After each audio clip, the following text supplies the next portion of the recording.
弟兄姊妹平安，今天是2022年的5月26号。今天的经文是诗篇93篇，以弗所书第1章15到23节，路加福音第2章44到52节。今天要跟大家分享的主题是耶稣升天节。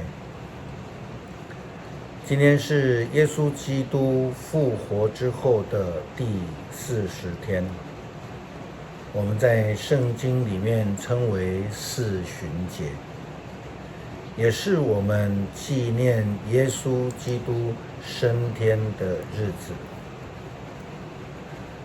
同样的，我们必须要声明，这样的节日是按照教会节期的算法所定下来的一个日子，为了是要作为我们纪念上帝、感谢上帝的恩典。为什么耶稣他需要升天呢？耶稣基督不是以马内利的应许吗？他不是代表上帝的同在吗？那为什么他就升天就不在了呢？现代的基督徒如何了解升天节的意义？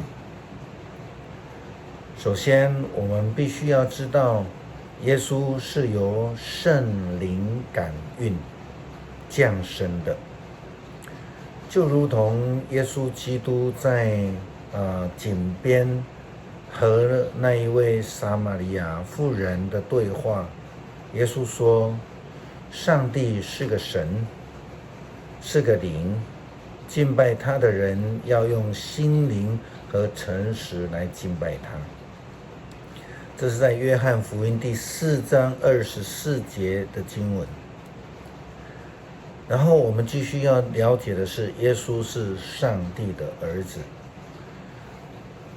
在记载在这个约翰福音第1章49节，拿但业这样回答耶稣，他说，拉比，你是上帝的儿子，你是以色列的君王。是的，耶稣是永生上帝的儿子。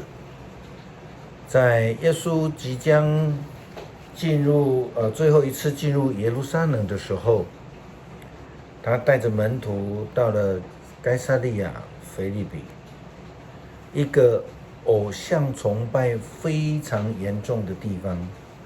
他就问门徒说，你们说我是谁？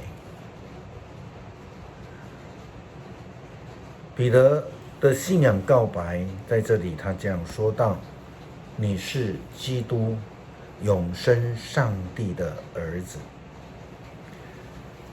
有记得在耶稣基督12岁的时候，由父母亲带到耶路撒冷圣殿去朝见上帝。可是当他们在回程的时候，却找不到耶稣。后来花了3天3夜的时间，回到了耶路撒冷圣殿当中，看见了耶稣正在跟文士们在讨论经文。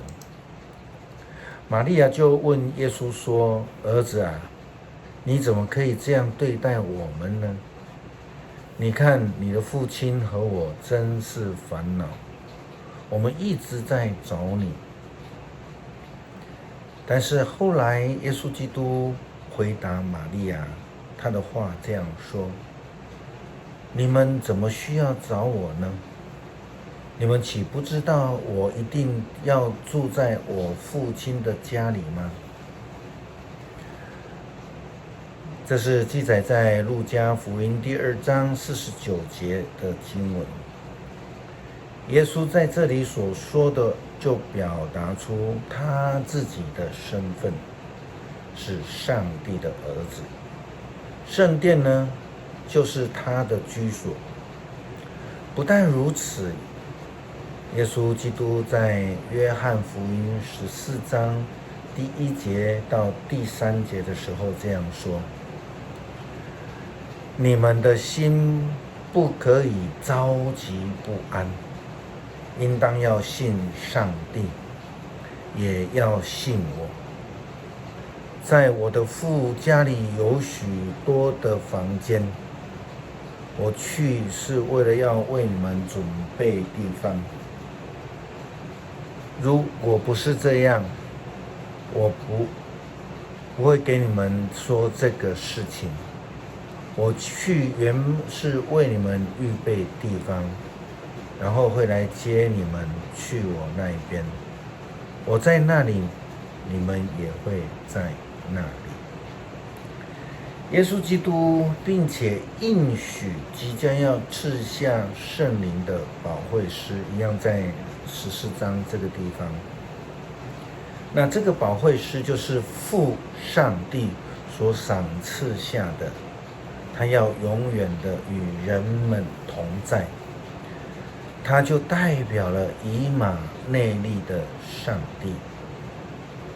因为这个应许是上帝的一个灵的同在，是父上帝的灵的同在，也是圣子上帝耶稣基督的灵，当然还有圣灵的本身。因为圣灵的同在，上帝的平安也必然与我们同在。领受这个灵的同在，需要有信心来领受这看不见的上帝。如同保罗写信给以弗所教会的基督徒，他说：因为这样子，我一下就听到你们对主耶稣有信心，对所有的信徒有爱心，就为了你们不时地感谢上帝。我在祷告中纪念你们，祈求我们的主耶稣基督的上帝，荣耀的天父，赐圣灵给你们有智慧启示，让你们认识他。我恳求上帝开你们的眼睛，让你们可以知道他选召你们是来得着的盼望是什么。他对他的信徒所应许的祝福是多么的丰富，在我们信他的人当中，他的全能运行是多么的大。他运用这个力量，让基督从死人中复活，又让基督在天上坐在他自己的右边，在那超越所有的统治者、掌权者、权力者、主政者，以及一切现在和将来会得到对称的头衔的人。上帝给万有，让万有都屈服在基督的脚下，让他做教会的元首，统治万有。教会是基督的身体，是充满万有的基督所完全充满的。我们要有这样的信心，其实是非常不容易的，但也是非常值得我们感谢上帝的一件事情。因为救恩要赐给那一些愿意相信并接受的人们。如同保罗所说，我们需要被打开属灵的眼光，这样才能够看得见上帝借着耶稣基督所要赐下的救恩。保罗说：我恳求上帝开你们的心眼，让你们知道他所选召你们来的盼望是什么。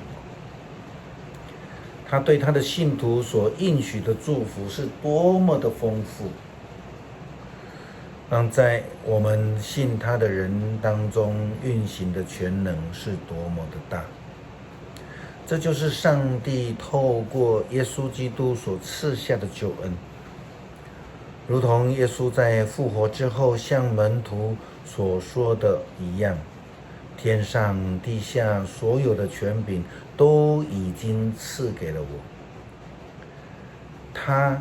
耶稣基督已经胜过了死亡，他胜过了一切的权柄。不但如此，如今他已经升天，坐在至高上帝的右边，他要从那里来审判活人与死人。这是上帝所赐给终极的救恩以及应许，透过升天的耶稣基督所要成就的。诗篇93篇，上主掌权，他以威严为衣，上主以能力为腰带，大地坚立，不能动摇。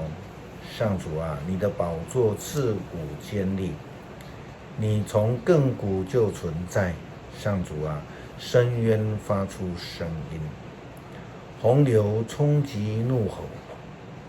上主在高天统治，压倒了洪水的吼叫，胜过了海洋的浪涛。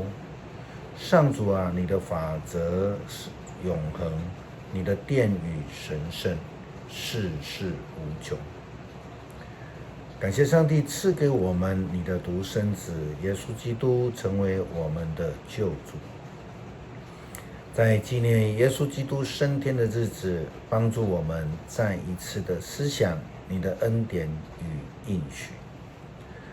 主啊，求你开我们的眼目，让我们看见救恩。祷告祈求是奉主耶稣基督的圣名，阿们。